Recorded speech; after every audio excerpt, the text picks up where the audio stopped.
როცა ბზიკს ატრიალებ, მას კინეტიკურ ენერგიას აძლევ, რომელიც ნელ-ნელა იკარგება ჰაერის წინააღმდეგობისა და ხახუნის გამო. მაგრამ რა მოხდება თუ მას დამატებით ენერგიასაც მისცემ, რომ უფრო დიდხანს დატრიალდეს? ეს ვიდეო KiwiCo-ის მიერ არის დაფინანსებული. მათზე მოგვიანებით ვისაუბრეთ. რამდენიმე წლის წინ ვიდეოს ავაწყდი, რომელიც ატვილთა Laser Saber-მა და მან ააგო ძრავი, რომელიც თითქმის მუდმივი მოძრაობის აპარატივით მუშაობს. ამ ძრავს ჰქონდა მბრუნავი დისკი მაგნიტებით და პერიმეტრზე დამაგრებული 12 კოჭა. და როდესაც ის ჩაბერავდა სატრუბში, ბორბალს აჩქარებდა და ძრავი თითქოს სამუდამოდ ტრიალებდა. და აი დაიძრა. რა მშვენიერება, არა? რა თქმა უნდა, ეს არ არის მუდმივი მოძრაობა, ამიტომაც სათაოში წერია თითქმის და ბოლოს მაინც ჩერდება. მაგრამ ის იყენებს ძალიან საინტერესო კონცეფციას, რომელიც თავადაც მინდა გამოცადო და ვნახო, შეიძლება თუ არა მისი ადაპტირება მანქანის ასამოძრავებლად. Laser Saber-ის ძრავში მან გამოიყენა 42 გეიჯიანი სპილენძის მავთული, რომელიც წარმოუდგენლად თხელია, დაახლოებით ადამიანის თმის სისქის და თითქმის იგივე ფერის, როგორც ჩემი თმა. მაგრამ ეს სპილენძის მავთული ბევრად სუსტია ვიდრე ადამიანის თმა, რადგან ძალიან მცირე ძალითაც კი შემიძლია მისი გაწყვეტა. ასე რომ მისი შესადუღებლად საინტერესო გამოცდილება მელის. სპირალების დასამზადებლად გავაკეთე ეს კოჭის დამჭერი, რომ აღარ მომიწიოს მისი მუდმივად დატრიალება და 3D პრინტერით დაუბეჭდე ეს სპირალის სამაგრები, რათა სპირალები ბურვით დავახვიო, რისთვისაც მიხარია, რომ ხელით აღარ მიწევს დახვევა. ასე რომ კიდევ რამდენიმე სპირალის დახვევის შემდეგ მომიწია მათი ერთად შედუღება, რაც მარტივი არ იყო. მაგრამ რამდენიმე დამღლელი საათის შემდეგ ეს პროტოტიპი სატესტო ძრავი ავაწყე. ამ ძრავს აქვს დისკი მიმაგრებული მაგნიტებით და სპირალები განთავსებულია ღერძული ნაკადის კონფიგურაციაში, რაც ძირითადად ნიშნავს, რომ ორი სპირალი დგას როტორის ორივე მხარეს. და როცა თითოეული მაგნიტი სპირალებს უახლოვდება, ელექტროენერგიის ზუსტად დროული იმპულსი ერთ სპირალს აიძულებს მაგნიტი უკუაგდოს, ხოლო მეორეს მიიზიდოს იგი. ეხლა ეს ელექტროენერგიის იმპულსი ზუსტად უნდა იყოს დამთხოვილი, თორემ ძრავი ან უკუღმა დატრიალდება, ან საერთოდ არ დატრიალდება. და ამ დროის კონტროლს უზრუნველყოფს პატარა კომპონენტი, რომელსაც რიდის გადამთველი ეწოდება. რიდის გადამთველს შუშის კაფსულაში 2 თხელი ლითონის მკლავი აქვს. და როდესაც მაგნიტი გადამთელთან ახლოსაა, ეს ორი მკლავი ერთმანეთს მიიზიდება და კონტაქტში შედის, რაც საშუალებას აძლევს დენს წრეში გაიაროს. და როგორც წამოიდგენთ, ამ რიდის გადამთველის მდებარეობა ძალიან მნიშვნელოვანია იმისთვის, თუ რამდენად კარგად მუშაობს ძრავი. ეხლა თეორიულად ეს ძრავიც გენერატორივით უნდა იმუშაოს, თუ ბორბალს ხელით დავატრიალებ. აქ ძრავის შემავალზე კონდენსატორი მაქვს შეერთებული, რომელიც როგორც ხედავთ ჩემს ვოლტმეტრზე, სრულიად განიტვირთულია. ამიტომ თუ ძრავს ხელით დავატრიალებ, ის გენერატორივით იმუშავებს და კონდენსატორს დატენავს. მაგრამ დააკვირდით, რა ხდება მაშინ, როცა კონდენსატორში ძაბვა მაქსიმუმს მიაღწევს. ის იწყებს განთენვას. და ეს იმიტომ ხდება, რომ კონდენსატორში ძაბვა ახლა უფრო მაღალია ვიდრე კოჭებში გამომუშავებული ძაბვა. ამიტომ კონდენსატორი ახლა ძრავს ამუშავებს. ასე რომ თუ ბორბალს მაღალ სიჩქარეზე დავატრიალებ, კონდენსატორი იტენება, რადგან ის ენერგიას ინახავს. შემდეგ ის ავტომატურად გადადის გენერატორიდან ძრავზე და უწყვეტად მუშაობს რამდენიმე წუთის განმავლობაში.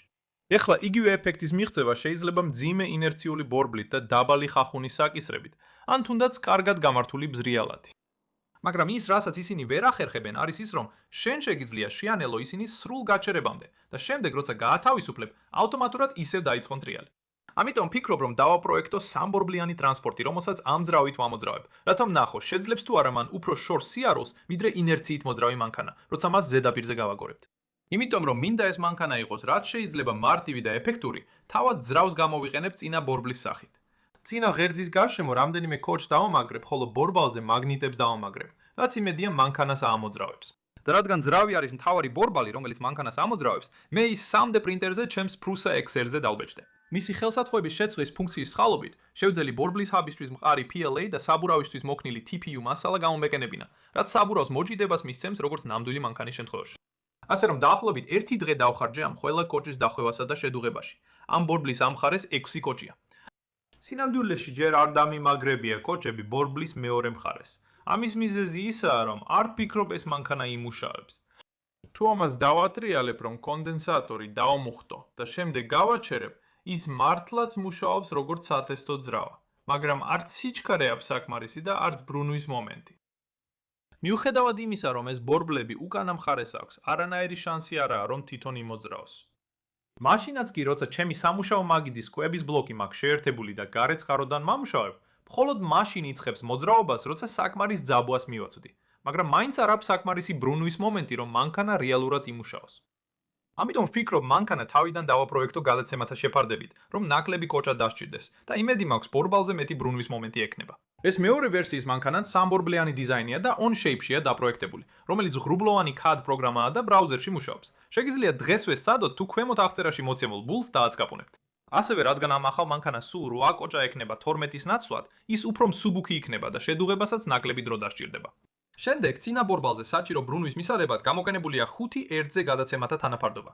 ხოლო როცა რიდის გადამთველი სწორ პოზიციაშია დამაგრებული და უკანა მხარეს კონდენსატორია დაკენებული, მანქანა სრულად მზადაა. მაგრამ მუშაობს?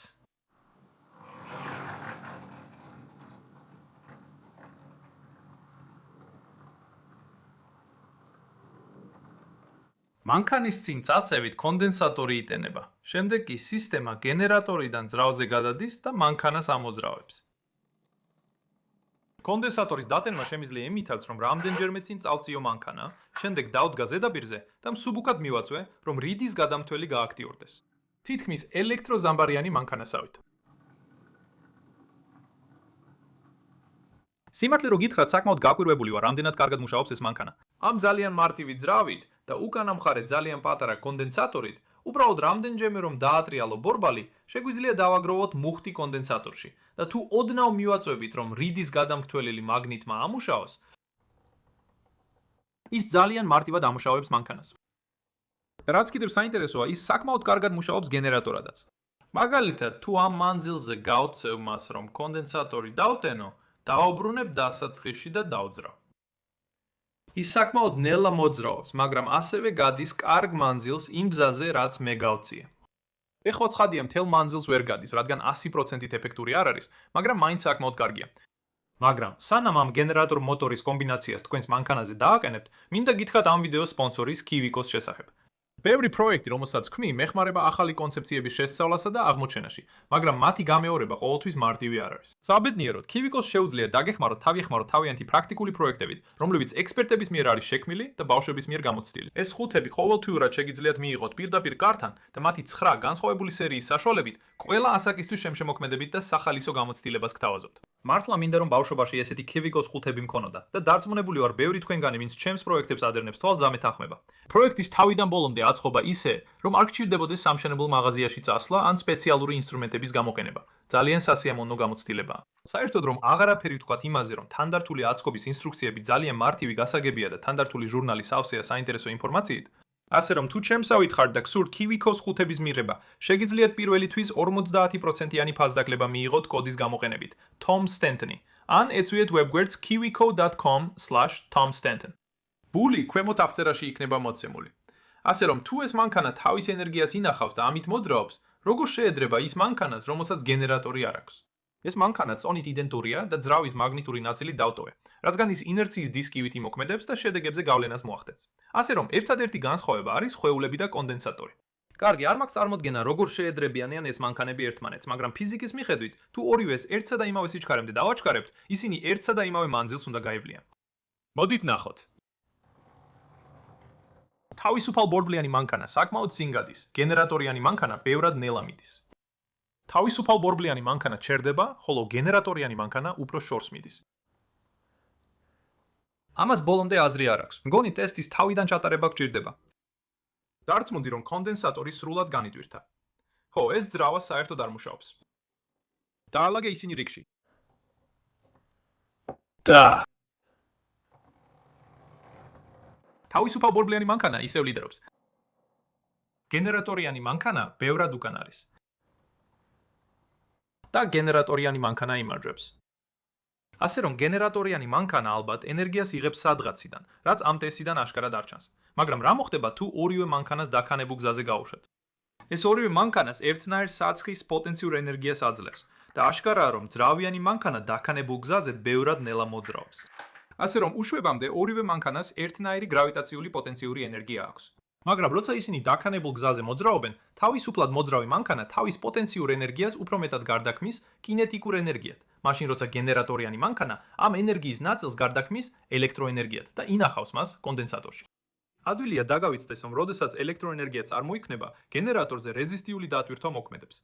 ზუსტად ისე როგორც ჩემი ხელით მოსახვევი გენერატორი. თუ მას ვატრიალებ ისე რომ არაფერს დენავ, ძალიან მცირე წინააღმდეგობაა. მაგრამ როგორც კი მას ვიქენებ კონდენსატორის ან ბატარეის დასატენად, მოტრიალება უცებ ბევრად უფრო რთული ხდება. სწორედ ამიტომ მანქანა უფრო ნელა მოძრაობს დაქანებულზე, რადგან კონდენსატორის დატენვისას რეზისტიული დატვირთვა მოქმედებს. ეხლა ეს კონდენსატორში დაგროვილი ენერგია საბოლოოდ ისევ გარდაიქმნება კინეტიკურ ენერგიად, როცა კონდენსატორი ძრავს ამუშავებს. მაგრამ რადგან სისტემა 100%-ით ეფექტური არ არის, საერთო გავლილი მანძილი ნაკლებია.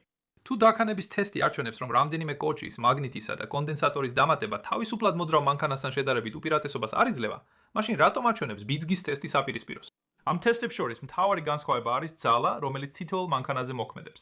დაქანების თესტში თითოეულ მანქანაზე მუდმივი ძალა მოქმედებს გრავიტაციის გამო. თუმცა ბიძგის ტესტის შემთხვევაში გენერატორის მანქანას სჭირდება მეტი ძალა, რომ იგივე სიჩქარეს მიაღწიოს და ეს იქნებოდა დაახლოებით იგივე, რაც დაქანების ტესტის თავიდან ჩატარება. მაგრამ გენერატორის მანქანა უფრო მკვეთრ დაქანებაზე მოძრაობს, ასე რომ ორივე მანქანა ტოვებს დაქანებას იგივე კინეტიკური ენერგიით, რაც ბევრად უფრო ნათელს ხდის, რატომ გადის გენერატორის მანქანა უფრო დიდ მანძილს. მაგრამ არსებობს მეთოდი, რომ თავისუფლად მოძრავმა მანქანამ ბიძგის ტესტში გაიმარჯვოს. თუ მანქანაზე გარკვეულ მანძილზე ძალას გამოვიყენებთ, ფიზიკაში ამას მუშაობას უწოდებენ და ის გამოითვლება ძალის და მანძილის გამრავლებით.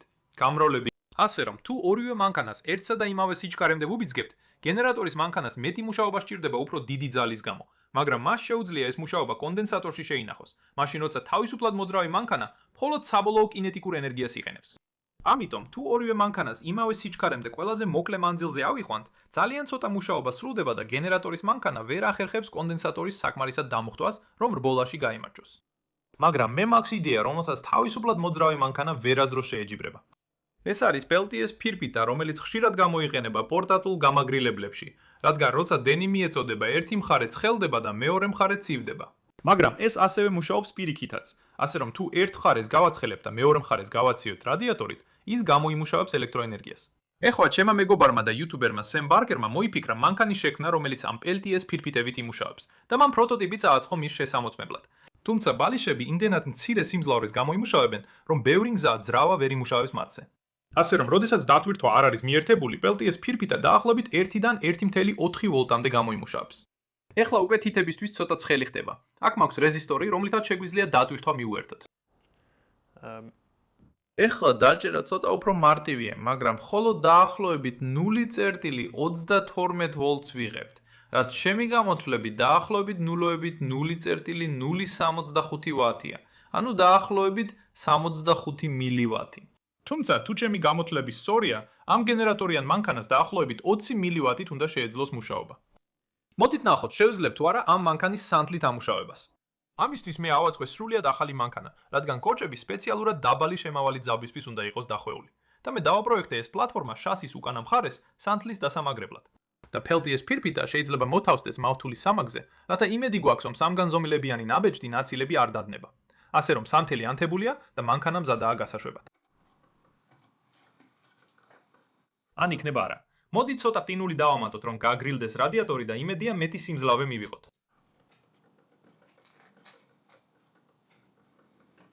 ტექნიკურად ეს მუშაობს, მაგრამ ძალიან ნელია. ამიტომ მოვიძიე რამდენიმე დამატებითი სანთლის ფითილი, რომ საკუთარი სამფითილიანი სანთელი გამეკეთებინა მეტი სითბოსთვის და ჩემი ცხელი ჰაერის ფენი გამოვიყენე, რომ ცვილი ადვილად დამდნარიყო. ასე რომ იმედია, სამჯერ მეტი სითბოთი და ცოტა ყინულით სახურავზე საკმარისი ენერგია უნდა გქონდეს. ეს ყველაფერი თავიდან ეფექტური გენერატორითა და ძრავით აღჭურვილი მანქანის იდეა იყო, რომელსაც შეეძლო ენერგიის დაბრუნება როგორც თანამედროვე ელექტრომობილებში რეგენერაციული დამუხრუჭებისას. და ახლა მან სრული წრე დაარტყა და გადაიქცა წვითა და ყინულით მომუშავე ელექტროჰიბრიდულ რადაცად. როგორც არ უნდა იყოს, იმედი მაქვს ეს ვიდეო თქვენთვის საინტერესო იყო და შემდეგ ვიდეოში ისევ გნახავთ. მადლობა ყურებისთვის.